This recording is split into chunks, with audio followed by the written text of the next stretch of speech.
Bonjour, nous voici à City Impact encore ce beau dimanche matin et on va parler sur quelque chose très bon. Comme chrétien, il faut qu'on comprenne qu'on suit le Dieu de la percée. Il pousse à travers des choses, il passe à travers des choses. Il n'y a rien qui limite Dieu et il n'y a rien qui devrait nous limiter, nous non plus. Mais le problème, c'est que souvent, c'est nous qui limitent Dieu. C'est nous qui sont le problème, qu'on n'a pas la percée dans une situation de notre vie. On ne passe pas au travers, on ne peut pas sortir de l'autre côté. Alors, ce matin, on va parler sur ça. Cette semaine, je priais, puis j'ai eu, je pourrais dire, une vision. On sait que dans les derniers jours, ça dit qu'on va avoir des visions, des rêves, des songes.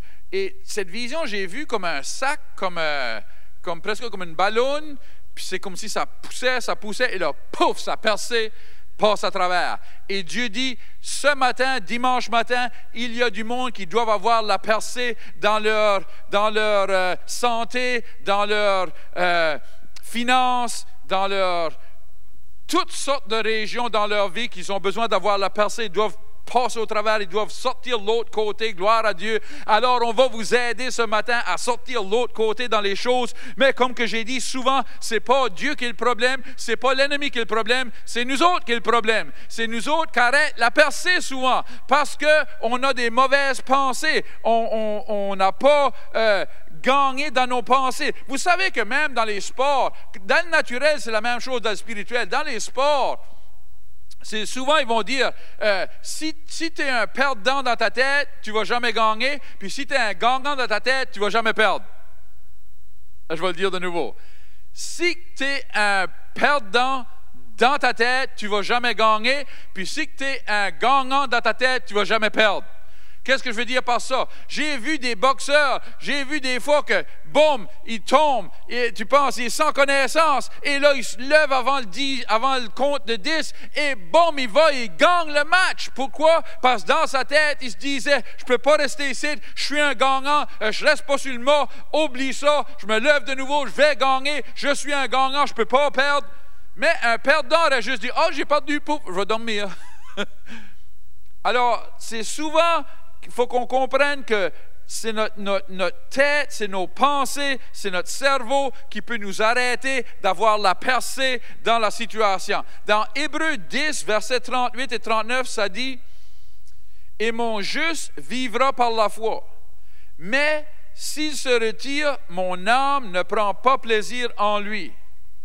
Nous ne sommes pas de ceux qui se retirent pour se perdre, mais de ceux qui ont la foi pour se sauver leurs âmes. » Alors Dieu dit, j'ai pas de plaisir dans celui qui se retire, celui qui va l'errer, celui qui fausse pas tout droit.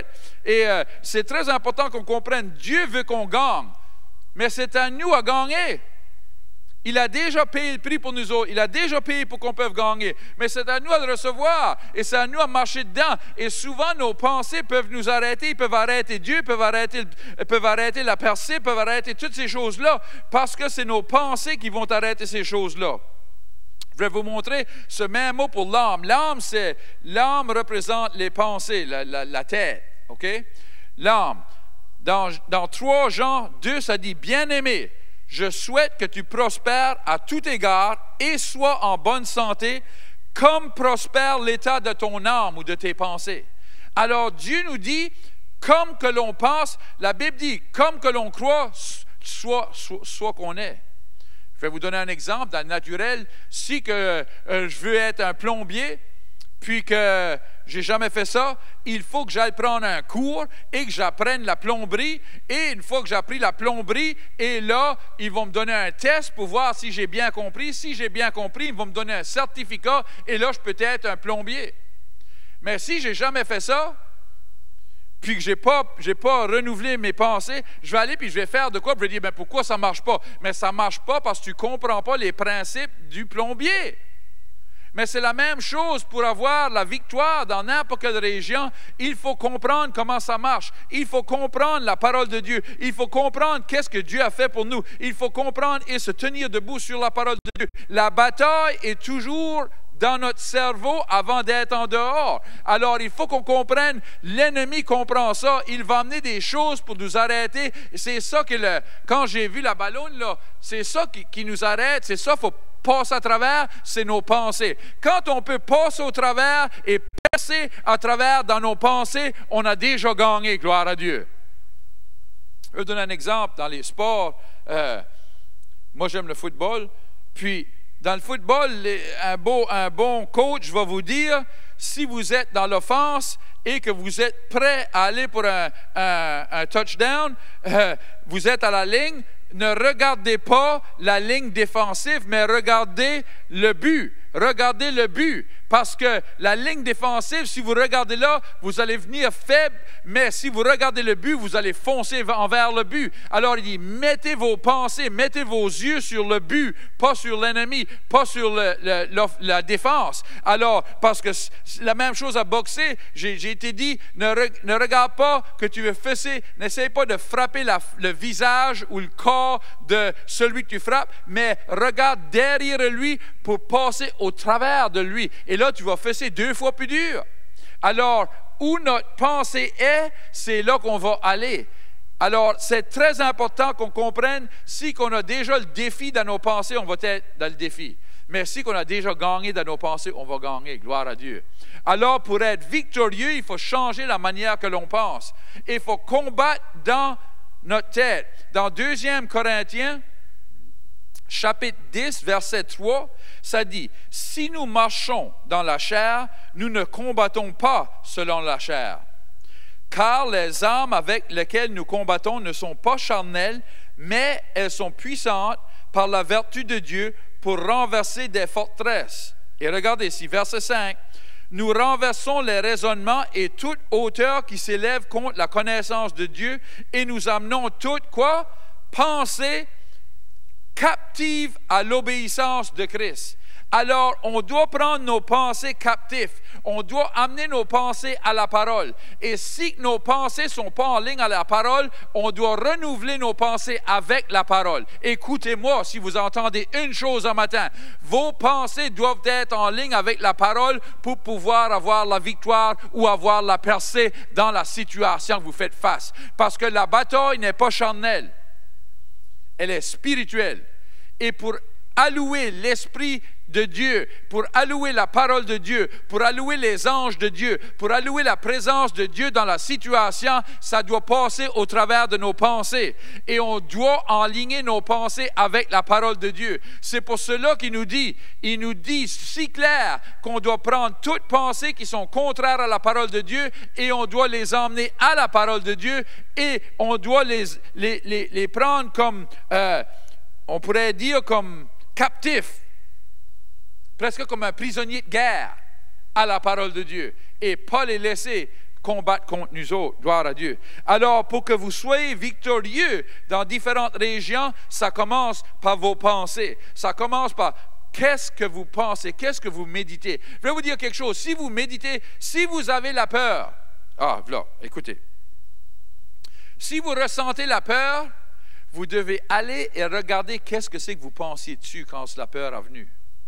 Et qu'est-ce que vous pensiez dessus ne vient pas de Dieu si ça amène la peur. Parce que Dieu dit, je ne vous ai pas donné un esprit de peur. Alors, si Dieu ne nous a pas donné un esprit de peur et que la peur est venue, alors ça n'a pas venu avec la parole de Dieu pour sûr, ça est venu avec la parole de l'ennemi. Alors, on doit changer qu'est-ce que l'on médite dessus. On doit changer qu'est-ce que l'on écoute. Alors, on prend qu'est-ce qui a amené la peur, on l'amène à la parole de Dieu et là, on déclare la parole de Dieu au-dessus de ça. Peut-être que c'est pour votre santé. Et là, tout à coup, les pensées viennent. J'ai eu comme un mal, j'ai eu mal au dos, j'ai eu mal ici, j'ai eu ceci, j'ai eu ça. C'est contraire à la guérison que j'étais supposé d'avoir. Et là, on médite sur ça et là, la peur vient. Peut-être que vous aviez les cancers et là, vous avez été donné que vous êtes sans cancer et là, un symptôme vient. Mais quand le symptôme vient, vous devez déclarer à ce symptôme, je suis guéri par les meurtrissures que Jésus a pris sur son dos. Et répondre à cette chose. Parce que si vous ne répondez pas, si vous ne prenez pas pensée captive, cette pensée va vous prendre captif. Et vous n'allez pas avoir la percée dans cette région. Vous n'allez pas pouvoir passer au travers de ça. Vous allez rester là, captif.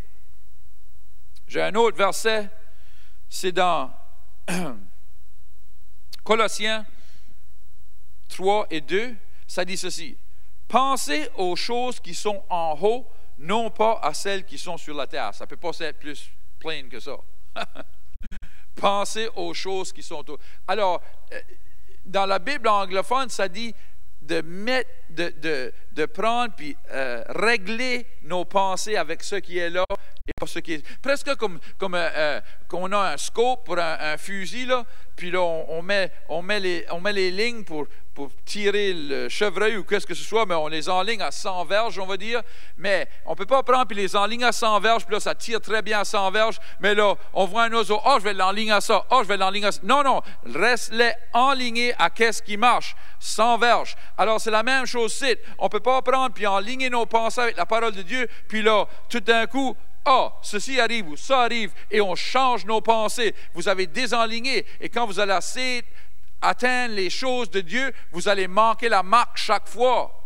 Alors, il faut régler nos pensées avec la parole de Dieu. Il faut être comme un régiment. Chaque jour, je règle mes pensées. Je prends la parole de Dieu, je pense dessus, je proclame la parole de Dieu, je parle la parole de Dieu, je médite la parole de Dieu. Et quand d'autres choses viennent, j'amène ces choses-là à la parole de Dieu. Et je parle la parole de Dieu au-dessus de ça. La maladie vient, je parle la parole de Dieu au-dessus de ça. Les finances, quelque chose attaque mes finances, je parle la parole de Dieu au-dessus de ça. Alors c'est la parole de Dieu qui règle et c'est la parole de Dieu qui me donne la victoire d'aller où je dois aller. Gloire à Dieu. Gloire à Dieu. Parce que là, on comprend que on prospère au même égard que nos pensées prospèrent. Quand on lit ça, on va le lire de nouveau, 3e Jean, ça dit « Bien-aimé, je souhaite que tu prospères à tout égard et sois en bonne santé. » Alors, notre prospérité, qui veut dire pas seulement les finances, prospérité, je peux avoir toutes sortes d'argent, mais si que je suis en chicane avec toute ma famille, puis je n'ai pas des bonnes relations avec ma famille, je ne suis pas prospéré. Alors, prospérer, ce n'est pas seulement l'argent, c'est tout égard. Alors, Dieu dit, pour que tu prospères à tout égard, c'est ça que ça met là, je souhaite que tu prospères à tout égard et sois en bonne santé. Alors, c'est tout ça qu'il y a dans la vie, il n'y a rien d'autre. Nos relations, toutes ces choses-là, notre santé, tout ça, il n'y a rien d'autre qu'on peut être attaqué avec. Alors, toutes ces régions-là, il dit, si tu ne changes pas tes pensées, tu ne vas pas gagner. Mais si tu changes tes pensées avec la parole de Dieu, tu vas prospérer dans toutes ces régions-là. Alors, on va percer. Et quand on arrive à la ligne, et c'est là, j'ai vu, c'est comme si ça poussait, et là, pouf, ça perçait. Alors, c'est pas, je dis la parole de Dieu 2 fois et boum, je suis victorieux. Non, je dois être constant. Je dois continuer à parler de la parole de Dieu, continuer à méditer la parole de Dieu. Ma bataille n'est pas charnelle, ma bataille est dans ma tête de garder la parole de Dieu en première place. C'est très clair, ça nous dit que la foi vient par la parole et par la parole vient par le Christ lui-même. Alors, on doit méditer la parole de Dieu pour que la foi vienne. Et quand la peur vient, c'est parce qu'on médite la mauvaise chose. Je veux vous encourager un matin, si vous voulez avoir la percée, si vous voulez pousser à travers, si vous voulez gagner, vous devez garder la parole de Dieu dans vos pensées, première place. Gloire à Dieu. Gloire à Dieu. Ben, si vous écoutez un matin et vous dites, moi, je n'ai jamais entendu parler de même, c'est différent que c'est parce que ça, c'est du langage du royaume. C'est le langage du royaume de Dieu. Mais je vais vous donner chance, ce matin, vous pouvez devenir partie de ce royaume. Mais comment est-ce que je fais ça? Comment est-ce que je deviens partie du royaume? En recevant le roi, Jésus. Il est mort pour nous. Il a ressuscité. Dans Romains 10, 9 et 10, ça dit que si que vous croyez que Jésus a mouru sur la croix, et qu'il a ressuscité d'entre les morts, et que vous le confessez comme votre sauveur, vous serez sauvés. Ça fait ce matin, je vais vous donner cette chance-là de pouvoir avoir Jésus comme votre sauveur. Si vous voulez, on va prier ensemble. Seigneur, je te remercie d'avoir envoyé ton Fils Jésus pour mourir pour moi. Pardonne-moi de mes péchés. De ce jour-ci, je vais te suivre avec tout mon cœur, dans le nom de Jésus. Amen. Vous avez prié cette prière. On est fiers pour vous. On veut vous donner félicitations. Vous êtes maintenant partie du royaume. Si vous êtes dans la région de Moncton, venez nous voir. On est ici à 10h30 chaque dimanche. Que Dieu vous bénisse.